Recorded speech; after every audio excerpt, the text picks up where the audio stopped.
Good evening and welcome to Straight Talk. I'm your host, Eugene Chan. Our guest tonight is Mrs. Annie Jie Yaoyi. Annie is the chairwoman and CEO of one of Asia's largest jewelry companies. She's also currently a member of the election committee representing the wholesale and retail subsector. Tonight, we have invited her as chairperson of the Hong Kong Retail Management Association to share with us how she and other members of the retail sector can find hope heading into the new year. Welcome, Annie. Thank you, Eugene. At the beginning of the show, let's tell the viewers the background of the Hong Kong's retail industry. I mean, as yourself, your company has been around for 60 years, so you have seen a lot of the ups and downs of Hong Kong. And you know, Hong Kong has always been known as a shopping paradise because we have a variety of goods in clothing, fashion, jewelry, etc., etc.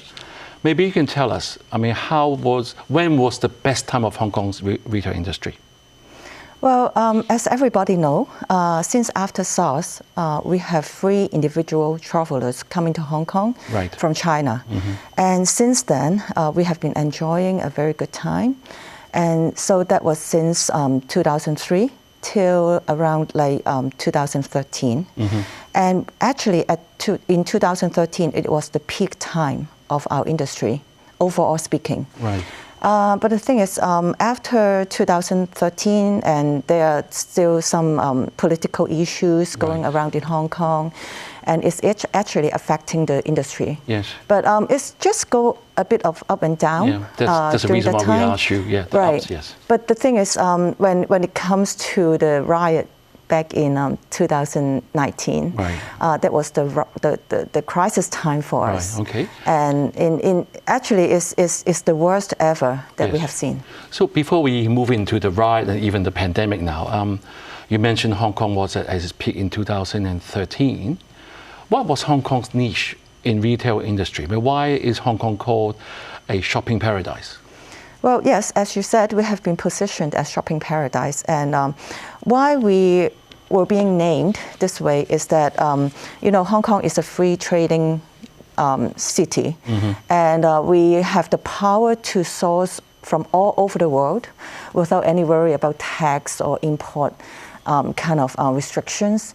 So actually, consumers can find a variety, a very wide range of products in Hong Kong, from all over the world, whatever brand you can name. And that's one thing. And the other thing is about the quality control, the quality assurance that we can offer to our consumers, that people have confidence in the goods in Hong Kong. Annie, it's often thought of owning a retail a company in Hong Kong, especially selling luxury goods, will be a good way to get rich, for example, in business. Is that true, since you're in jewelry? Not really, because as I mentioned, that the business was very good from over those 10 years. But the thing is, the rent is actually rising a lot, talking about 100% or even over 100% of rise in over that decade. So actually, retailers are under very high pressure in all the operating costs, including rent and also the salary, the staff that we have to pay. Yes, yes. Just now we mentioned about the riots and even the pandemic now. Say, let's not talk about that. Before then, has Hong Kong ever experienced a bad time for the retail industry in the last 50 years, 60 years? I would say yes, but not significant. Not significant, and because overall speaking, it was on the rising trend. Mm-hmm, mm-hmm. The industry started being developed back in 1980s, and all along the market is booming. And of course, when you talk about SARS, when we just went into SARS, it was a hard hit to us. But after that, right after that, we have 3 individual travelers from China. And so overall speaking, it's actually on an uptrend. Yes. So as I said, the crisis that we faced since 2019 and also in 2020, the pandemic is actually the worst ever we have Right. scene. So since what you're saying is Hong Kong retail sector has always been doing quite well until the recent riot and even the COVID. I would suggest, I would assume that will have something to do with the travelers, because my research has told me we have like 60 million people coming to Hong Kong every year, and that accounts for like 30 to 40% of the spending in the retail trade. How would you rate this time that we've gone down compared to the worst time we had? Is it like 2 times worse or 3 times worse than we had in SARS, for example? Well, right now we have zero tourists from essentially zero tourists. Right, no tourists. So, well, it's hard to compare that way, because at that time the economy, the environment is totally different, and now it's talking about another story. Right. So it's hard to compare back to so many years ago. Yes. But I just have to say that the plunge that we are facing right now is actually the worst ever. Which is any sector of this retail that was hardest hit? Was it the luxury end or the low end? Or the mid-range? Talking about the pandemic and also the riot time, the worst category is actually jewelry and watches. Right. Talking about luxury items, that is the worst, because that area is quite reliant on the tourists that bring in the business. And the second rank would be like cosmetics and medicines, like dispensaries and also clothing. That would be the second tier. But actually, I always position all these categories as the worst, the hardest hit categories during this time. Annie, let's look into the current situation. Since January this year, I mean, the report has said there's an 8.5 increase in terms of volume compared to 2020. Has this trend been going on even in Christmas? Yes, Christmas time was quite good. Of course, it cannot be compared to the time in the past, but talking about just this year, that Christmas is not so bad. And overall speaking, well, we forecast that for the whole year, it will achieve a high single-digit growth. But don't forget that the base from last year was really low. Right. So talking about like a high single-digit is actually nothing. Right. How would you compare that with, I mean, the past good times of Hong Kong pre-2019? Where are we right now? Have we achieved like more than half of what we did, or we're still around the half? I would 50%? compare against 2018. Yes. To be fair, because the second half of 2019 we are already under the crisis brought by the riot. So compared to 2018, we are still down like 20-something to 30%. Right. So we only received like 70% what we had. Right. So many companies should not be making a lot of profit, or they could be even in the red still. Still in a very challenging time. Right, indeed. Yep. When you talk about consumption vouchers that we all have, has that helped? Yes, to a certain extent, and we all welcome this scheme, and we hope that we can have another round. But actually, I would not say that it can help us recover from the worst time, because we still need tourists from China. Right. So with the recent increased restrictions in the last few weeks, and also we fear of the Omicron wave, are you concerned? Of course, yes. Because even though it is directly affecting catering, but for retail sector, we rely very much on the traffic brought by people like dining out. So if there is no dinner time at outside, then actually at night time it's really quiet for us. Just now you mentioned basically we have like zero tourists, which accounted for like 30 to 40% of our Around income. 30%, yes. But luckily, I mean, we are now back like 70% of it. Do you think the local spending has actually increased because all of us are actually stuck in Hong Kong? Yes, a little bit. I would say that it's not too bad locally. Right. But it really varies between different categories in retail, because we have such a wide range of variety, like from supermarket to luxury. So talking about daily items, food, supermarket, I think the business is quite good. It has been quite good since the right time till now. Yes. But for luxury, it's still suffering. Yes. We all know about the online shopping, which is getting more and more popular. Even television programs, we have online apps and all that. Yes. Has that been a new normal since the COVID has, for the last 2 years, actually? Yep.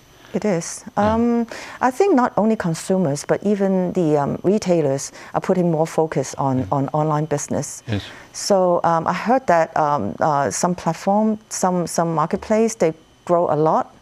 But the owner told me that it's not just because of the consumer's behavior, but it's actually the retailer who work on it, really put effort on it, and they achieved the growth. Yes. In the last few shows, we talked about the supply issue of Hong Kong. Like the flight in and out of Hong Kong has been much lessened. Right. Has that affected your business? Yes, yes. Well, of course, it depends on what categories again, but those who rely on import goods for their business, of course, the shipment, the cost, everything has risen, and it really brings a lot of issues to the retailers. Okay, we'll have a break and don't go away. Welcome back. We have been talking to Mrs. Annie Tse, chairperson of the Hong Kong Retail Management Association. Annie has reminded us of the niche that Hong Kong maintained in retail management despite the challenges of the last 2 years. So Annie, in the first part, we had a good background that you have shared with us and what's happening right now. And you mentioned basically rent is a very major factor and loss of tourists. So let's talk about initiatives by the government and by the industry. You mentioned about the consumption tax of 5,000 did help. Do you know how much has that really helped in which industry that will have benefited the most? Which sector? Frankly speaking, I don't have the figures. Right. It's really hard to tell. But of course, individual, the payment gateway like Octopus, they come out to say that, we see certain categories have such a rise and this and that. But the thing is, they only look at their own figures. And because we have 4 payment gateway, talking about Alipay, WeChat Pay, Octopus, and Tap and Go. Tap and Go, yes. Right. So each one, what is benefiting what sector is hard to say. And also, like Octopus, it can be spent on transportation and anything, whoever accept Octopus, that you can spend those 5,000. So it's hard to tell. Right. With the upcoming anticipated downturn of business that you just mentioned because of the fear of the Omicron and also the 5th wave, and there has been cry to the government, to the Financial Secretary, that we need to have more support. And recently we just had the anti-pandemic fund just came out. I look at them for the last 5, it's 0.5, the 5.0 anti-pandemic fund. Only in the first one that there is subsidy to the retail sector, but it hasn't done for the last 4 waves. Are you concerned, and have you made your request to the government? Of course we're concerned, and even though we are not ordered to close our business or to close our shops, but the thing is, the traffic has been really affected. And just like when they started the recent restriction on the 7th, and the traffic just go down so sharply. Right, so you can feel it right away. Right. But actually, in the past weekend, it has been improved a little bit. Right. But still, we are not achieving back to where we were. Anything you can suggest the government to do, rather than just handing out support? Is there anything they can do to help? Yeah, as I mentioned, that rent is the most concerned area for us. Whether the government can do something to convince the landlord to do something on the rent. Right. And also the government has mentioned that the mainland was just about to open the border with Hong Kong, but due to this wave, this has to be delayed. And I'm sure not only your members, I'm sure our viewers are very frustrated. But how would you encourage your fellow colleagues in the retail sector to continue this tough time? Because, as you said, the business only back to like 70%, and many people are still challenging. What would you say to them to encourage them? Well, we have no choice. We have to work on the local market right now. So, of course, I think retailers have been working very, very hard on having different kind of promotions, attracting the local traffic. I think just hold on to it. There's no choice, and we just have to survive. But we really hope that the landlord will be sympathetic enough to sell through with us. Yeah, I must share my personal experience in some of the shopping centres where they have allowed you to spend and then give you some rebate is definitely one way out. Yes. Being an election committee member that is responsible to elect our next chief executive in March, what will be your wish list if you can say, I want this to be done for your industry, but not overdraining our resources of the government and be fair to other sectors? What will you say to them? Well, I think there are two folds. One of them is the long-time issues that we have been facing. As I mentioned many times, the rent is the most worrying part. That because a lot of income of ours have actually gone to the landlord, and so how can we control the rising of the rent? And that's one thing. And the other thing is about our manpower shortage in Hong Kong. No matter good times or bad times, we are always facing manpower shortage. Like in the past, when in good times, we don't have enough manpower to do business. And now in the bad time, because people lost confidence in retail, that they switch to another industry. And now we want to recover, we want to hire more people to do some more businesses, but it's so hard to get people. So those long-time issues that we hope that government can help us with. And the other thing is about the long-term development, that nowadays people are talking about new retail, digital transformation, online business, how to do omni-channel. All those kind of initiatives we need support. And also we need to rebrand our industry to make people feel that our brand, our industry are more vibrant, more good for young people, not like in the past that people think that it's a very suffering category because people work long hours, they have to stand for a long time. That we want to make our industry more interesting, more vibrant, more good for young people. So we hope that we can work on the rebranding and also for talent development, how we can build Hong Kong as a education hub for retail industry. That all those initiatives that we hope that we can build into Hong Kong for our future. And let me assure you that let's not single out just retail sector. I think other sectors, even our professional sector, we've got a problem with the rent and also manpower shortage as well. I think this is one thing I think the government, hopefully the new chief executive and new government can do something about for all of us. You just mentioned about the new initiatives like internet or online shopping. And I mean, Hong Kong is getting more and more elderly population. Do you face difficulties when you want them to go online to buy this and buy that? And I mean, the youngsters is easy. I mean, they're used to doing everything on their handphone. What challenges have you faced, and what will you do to make that hurdle reduce? Well, that's the reason why we have to have online and offline at the same time. I don't think Hong Kong will go purely online. That's quite impossible. So we still need offline to serve older generations. But I think, but nowadays I see that the elderly in Hong Kong are quite open-minded. They accept gadgets like smartphones, and they play around. And even they are 80-something. Even like my mom, she's 80-something, but she. Same with my mom. Yeah, she asked for a smartphone, and she's working. She's doing well on the smartphone.